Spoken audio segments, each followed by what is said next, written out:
जहां पर लोग पारंपरिक जो भारत के नृत्य संगीत है उसमें प्रधानमंत्री नरेंद्र मोदी भी वहां पर मौजूद कलाकारों के साथ शामिल हो रहे हैं।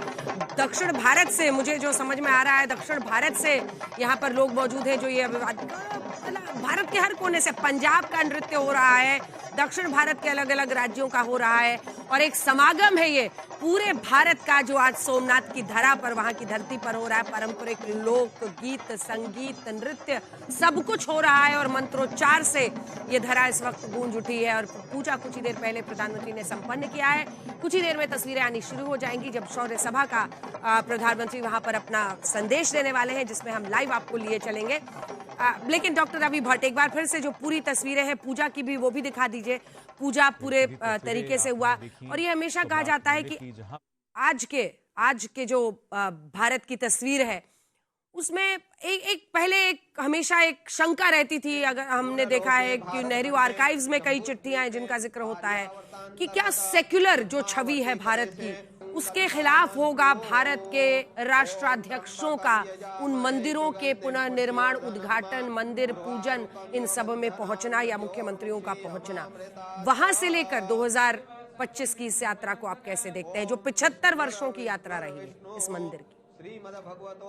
मेरा अपना व्यक्तिगत विचार ये है कि आजादी के बाद जो लोग जिनके हाथों में राजनीतिक सत्ता आई वो लोग थोड़ा सा इनसिक्योर थे कि पब्लिक को लेके, और उन्होंने एक सेक्शन ऑफ एक जो सेक्शन था वोटरों का उसको तो टेकन फॉर ग्रांटेड ले लिया कि नंबर 1 इनका तो वोट हमको मिलना ही मिलना है, और दूसरा वक्त था जिसका कि उन्होंने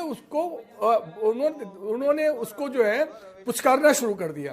उनको लगा कि इनको तो अपने साथ हमको रखना है। इनसिक्योरिटी की बात मैं इसलिए करता हूं कि उनको ये लग रहा था कि अगर कहीं पर हमने सेक्युलरिज्म का, सो कॉल्ड सेक्युलरिज्म का, तथाकथित सेक्युलरिज्म का हमने नहीं नकाब ओढ़ा तो हम लोग ये समझेंगे हमारे हाथ से ये वोट बैंक खिसक जाएगा। ये बहुत दुर्भाग्य की बात थी, जबकि आपको चाहिए तो आप देखिए जैन्स भी यहाँ पर हैं, यहाँ पर आपको सिख्स भी हैं, बुद्धिस्ट भी हैं, इनसे उनको डर नहीं था, पर इनको दूसरा एक सेक्शन जो था जिससे इनको डर लगा हुआ था। तो इस वजह से जब भी ये बात होती थी कि हिंदू स्वाभिमान की, जब कभी भी बात हो, हम हिंदू न वर्ड करके मैं कह देता हूं कि जो मेजॉरिटी ऑफ द धर्मावलंबी जो थे उनके जब भी धर्म की बात होती थी तो ये थोड़ा सा अपने आप को किनारे कर लेते थे। फिर वो चाहे सोमनाथ मंदिर बनना हो या किसी भी ढंग का कोई धार्मिक उत्सव हो, इससे थोड़ा सा अपने आप को कतराते थे। यहाँ पर दो बातें हो सकती हैं। एक तो हो सकती है वाकई ये सेकुलर थे, और एक बात ये हो सकती थी कि इनको अपने वोट की राजनीति की चिंता थी। मुझको लगता है ये दोनों ही जो बातें जो थी इनके ऊपर कुछ ना कुछ प्रभाव डाल रही थी, जिसका नतीजा ये निकला कि आज इतने लंबा वक्त लग गया यहाँ पर हिंदुओं के धार्मिक स्थानों को रिवाइव करने के अंदर इतना लंबा समय लग गया। वरना जो उस समय की जो सरकार थी अगर चाहती वो इसको पहले ही से कर देती। अंजना जी मेरी बात पे आप गौर करिएगा इस बात को कि आप किसी भी शहर के अंदर आप चले जाइए भारत के, और वहां पर केवल एक मेजरमेंट आप करा लीजिए कि चर्चों के पास कितनी जमीन है, मस्जिद के पास कितनी जमीन है और मंदिरों के पास कितनी जमीन है। एक हिस्टोरियन के तौर पर मैं एक सवाल आपसे करूं जिसके बाद हम लोग आगे बढ़ेंगे, संगीत जी के पास जाएंगे। जी बिल्कुल बिल्कुल। भारत के अल्पसंख्यकों को, भारत के मुस्लिम समुदाय को मुगलों से या विदेशी आक्रांताओं से जोड़ने का जो एक इतिहास है वो आप पीछे जाते हुए कहां पर ट्रेस करते हैं कि ये मान लिया गया कि इनका महिमा मंडन या फिर इनके नाम पर सड़कें रखना या इनको सिर्फ लुटेरे बताने से भारत के जो अल्पसंख्यक हैं वो खुश होंगे? इसकी ये प्रथा कब से शुरू हुई? देखिए ये इस प्रथा का ये ऐसी एक सामाजिक घटना है, ये जो एक सामाजिक सोच बदलती है लोगों की, उसके अंदर कोई ये वाटर टाइट कंपार्टमेंट नहीं है कि जिसके अंदर आप बोले कि ये डेट हो गई, इस ढंग से इस ढंग की सोच शुरू हो गई, इस ढंग की अप्रोच शुरू हो गई है। लेकिन हाँ, ये आजादी के बाद से ही ये जो थी इस सोच को बल मिलना शुरू हो गया, और उसके बाद से ही ये जो भी सत्ता में थे, मैं किसी भी धर्म का, किसी भी पार्टी के पक्ष में कतई नहीं हूँ। मैं बीइंग अ हिस्टोरियन, मैं इंडिपेंडेंट हूँ और बिल्कुल जिनकी दोनों ही पक्षों की अच्छाई बुराई मेरे सामने नजर आती है, तो मेरे अच्छाई बुराई से भी मेरे को मतलब नहीं। I don't sit on the value judgement. But ये जो आप कह रही हैं कि कब से शुरू हुआ है, इस विचारधारा को बल मिलना शुरू हुआ है आपको आजादी मिलने के फौरन बाद, और उसके साथ साथ जैसे जैसे वक्त बीतता गया, इस विचारधारा को, ये विचारधारा अपने आप में और फलती फूलती गई, और लोगों ने एक जो अल्पसंख्यक हमारे देश के हैं और उनके जो पूर्वज थे, उनको लेके ये वाद विवाद उसी समय से शुरू हो गया था, और हर राजनीतिक पार्टी ने अपने फायदे के लिए उसका इस्तेमाल किया।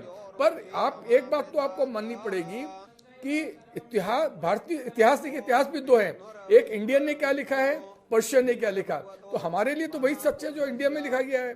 इंडिया के इतिहास के हिसाब से विदेशी आक्रांता जो यहाँ पर आए, उन्होंने तमाम यहाँ पर अत्याचार करे। जब उन्होंने तमाम अत्याचार करे तो इतिहास का एक बहुत ही मुख्य कार्य होता है कि आपको सत्य से परिचित कराए। यहाँ पर जो सत्य से परिचित करें, अगर आप औरंगजेब रोड का नाम रख देंगे, अगर आप खिलजी स्टेशन आपका रहेगा, तो आपको क्या लगता है यहाँ का मासेस डिमोरलाइज होगा या उसका मॉरल हाई होगा? उसका तो मॉरल डिमोरलाइज होगा ना। तो ये सोच जिससे आपने मुझसे प्रश्न पूछा था, कब से शुरू हुई है,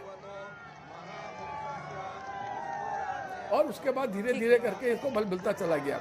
और आज कम से कम ये हो रहा है कि एक दूसरे धर्मावलंबी जो हैं, जो बहुसंख्यक हैं, कम से कम उनको भी कम से कम मौका मिल रहा है अपने संस्कृति पर गौरव करने पर, अपने धर्म पे गौरव करने पर। और हम कह रहे हैं धर्म को आप अलग कर दीजिए, पर अपनी संस्कृति पे तो गौरव करने का मौका मिल रहा है। ठीक है। और ये तस्वीरें आ रही है, प्रधानमंत्री नरेंद्र मोदी का रोड शो अब शुरू हो गया है, जहां वो जितने लोग दूसरी तरफ इंतजार कर रहे थे उसे होते हुए जा रहे। एक बार सुना देते हैं।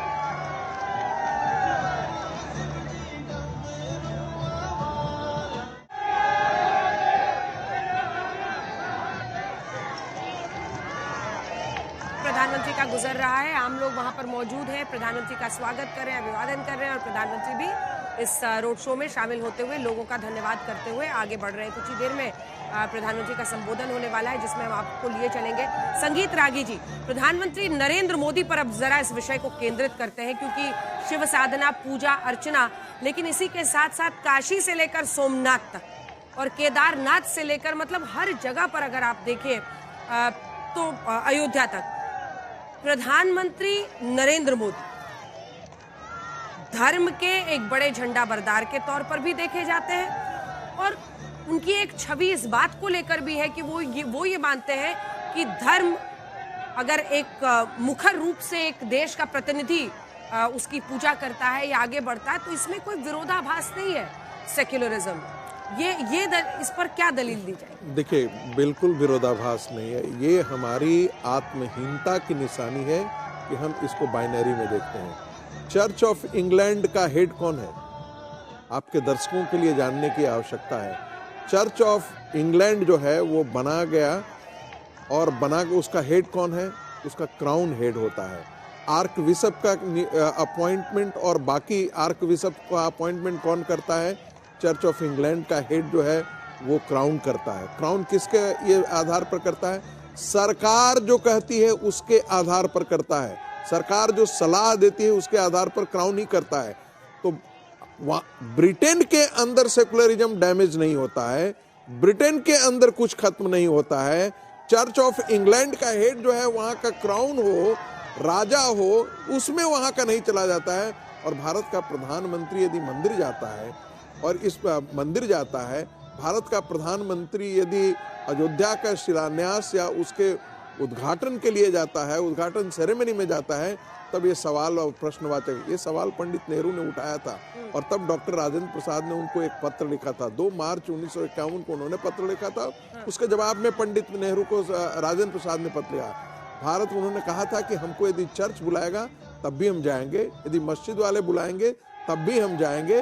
भारत का सेकुलरिज्म का मतलब है सारे संप्रदायों, सारे पंथों के बारे में एक समान विचार रखना, ठीक है, यही हमारा कनेक्ट कर लीजिए, धर्मनिरपेक्षता है। ब्रजेश के पास चलेंगे, बात पूरी कीजिए आगे। यही हमारी धर्मनिरपेक्षता है। और दूसरी बात तो हमको जानना ही पड़ेगा, और ये बात मैं बार बार कहता हूं, भारत का पहचान क्या है, भारत की सभ्यता की पहचान क्या है। यदि आप गांधी को ही ले लीजिए, सबसे बड़े तो नायक गांधी ही जी है ना। क्या उन्होंने किसी क्रिश्चियनिटी के किसी बुक का, किसी कैरेक्टर का नाम जिक्र किया है? जब वो भारत की बात करते हैं, हिंदू स्वराज हम ले लेते हैं, वो क्या कहते हैं? ब्रिटिश के आने से पहले भारत एक पुरातन राष्ट्र था। और उसका जिक्र कहां करते हैं? सेतु बंध रामेश्वरम से लेकर के जाकर के कश्मीर तक की बात करते हैं, तीर्थों के बारे में बात करते हैं, भगवान राम के बारे में बात करते हैं, कृष्ण के बारे में बात करते हैं, उपनिषदों के बारे में बात करते हैं, वेदों के बारे में बात करते हैं। तो भारत की पहचान किससे है? भारत की, आप इनको हटा दीजिए जरा देर के लिए, सोच लीजिए। मैं किसी धर्म विशेष के लिए हम बात नहीं कर रहे हैं, खिलाफ बात नहीं कर रहे हैं, मैं सिर्फ इतना कह रहा हूं, आप इनको हटा दीजिए और इसके बाद कहेंगे कि भारत की पहचान कोई बच जाएगी क्या? भारत की पहचान तब फिर पाकिस्तान जैसी हो जाएगी। भारत की पहचान तब जाकर के होती है। ये वैसे ही है जैसे गुलाबों की वाटिका को हम इसलिए गुलाबों की वाटिका कहते हैं क्योंकि वहां गुलाबों का ढेर है। पहुंच गए।